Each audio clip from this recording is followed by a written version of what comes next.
Hey guys, how you doing? Today we are going to go behind the scenes at a worship recording event for the One Event 2021. We're going to be recording tomorrow the worship pre-record stuff for the One Event, the one-day event this year. And today we're going to go and start getting some stuff rigged, get some stuff set up. And then tomorrow we'll be back to actually do the filming. This year I'm going to be overseeing the cameras and the filming side, so I thought it'd be great to have a bit of a look at that and see what we're doing and how we're doing that. And I'm also going to be providing a bit of the lighting stuff as well. So I'm just here now picking up some of the lighting gear. I'll show you some of what we're taking, and I'll show you some of the setup and how we're going to be using it.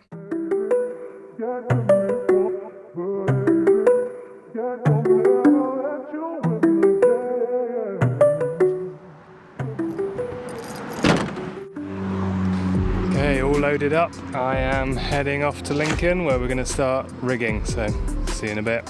Arrived in Lincoln, now going to head over to the venue and start loading in, setting up, all that kind of stuff.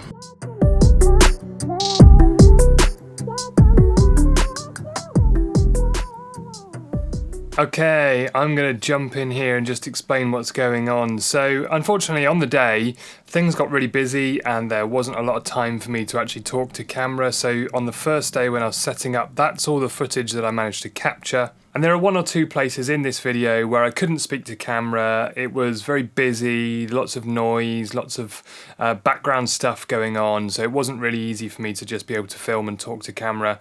So what I did was I captured some footage of everything. And so at moments what I might do is I will talk over that here on camera now so you can just understand a bit of what's going on. That's enough. Let's jump back into the video and see what happened next. Okay, so we're back here day 2, so this is actually the day of the event. I didn't have a lot of time yesterday to end up doing a lot of filming, but what I'll do is I'll take you through now everything that we got set up yesterday and what we've got left to do today. So this is the stage as it stands. So yesterday we got some lighting set up, and there's an additional section of the stage, this front area here, which wasn't on there yesterday, so that's all gone on yesterday, and then setting up mics and DI boxes and cables and that kind of stuff, and then a few cameras and a few camera positions, but we need to work through some more of the cameras and some more of the lighting today. So that is what I'm now going to be on to.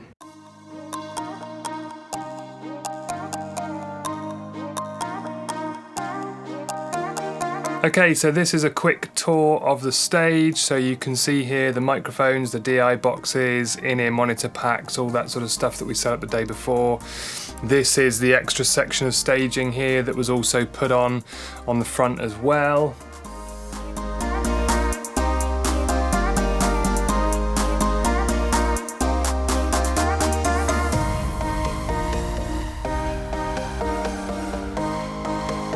We also added in some extra lighting around, so we have here the sun strips and these little light bulbs just to give some warm glow on the stage, so additional lighting just to help fill in and give some interest on the back of the stage as well. So let me just talk you through some of these camera setups. We've got a number of cameras doing the filming today. We've got a couple of Blackmagic Ursas, and I'm going to be using my Blackmagic Pocket 6K. We've also got a Sony and a Panasonic GH5 thrown into the mix as well, but I'll show you more of those later on. So this is going to be our A cam, which is going to be the Ursa, which has got the 70-200 on it. The Ursas have the Canon EF mount, lens mount on here.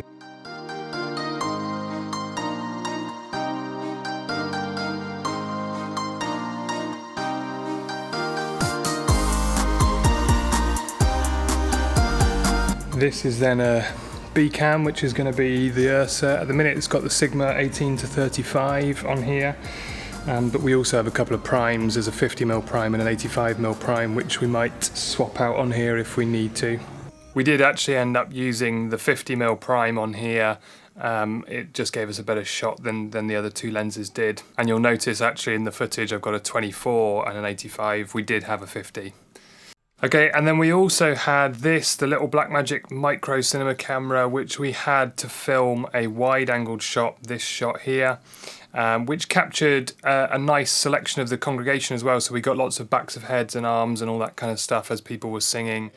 Okay, so one of the things that I've got to set up now is there's these sun strips are like a traditional kind of tungsten type bulb. That one is LED, and I need to try and make that one match the others. There's going to be another LED one that side as well. So I'm going to do a bit of colour matching and brightness level matching, see if we can get those to look more similar.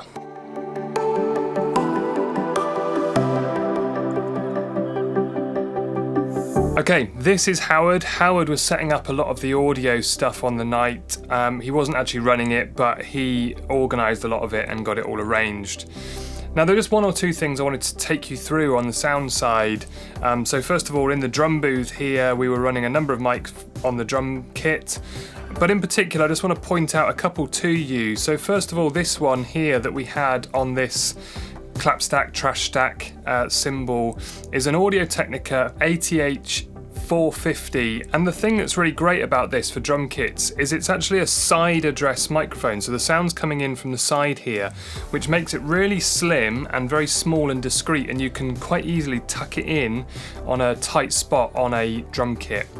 And then secondly was this, the Sennheiser E906, which is the microphone that we were using on the snare drum. And actually, again, it's just a very low profile microphone and it works really nicely. You can tuck it in on top of the snare drum. And then finally, I wanted just to show you this kind of pro tip. The wire here is touching the head. So we've got a kick-in mic and that wire was touching the head of the bass drum, and that can affect the sound. But if you hook the wire over your kick-out mic, it can keep the wire off the head and allow that drum to move properly, and it won't affect the sound, particularly if you're doing a recording. Okay, so these are the other instruments that we had on the night. We had a keyboard set up.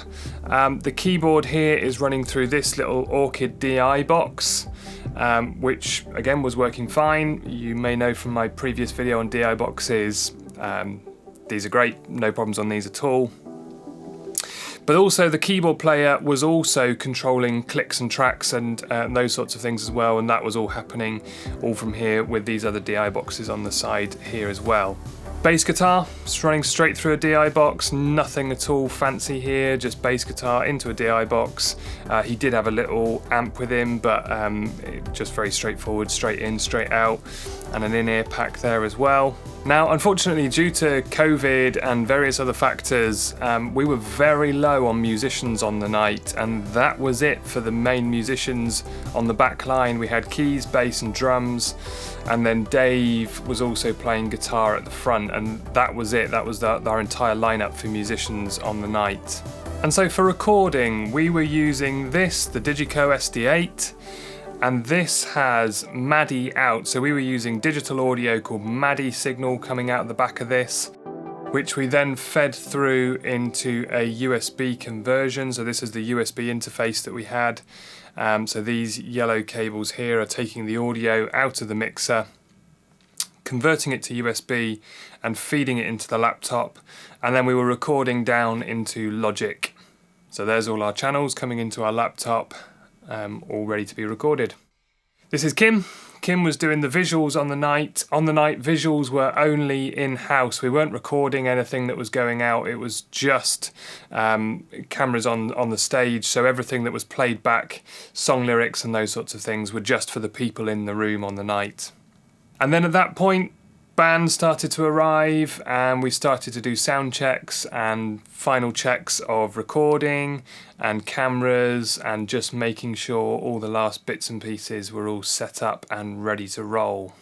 One little tip, make sure your audio levels are recording correctly. Although we're not going to be taking the audio off the camera, it's much easier when you come to edit it later on if that audio isn't distorting. So we pulled the audio levels down so that while the band were playing, the audio was still very clear and very easy to understand, so it's easier for editing later on. And then the congregation were in, and it was go time.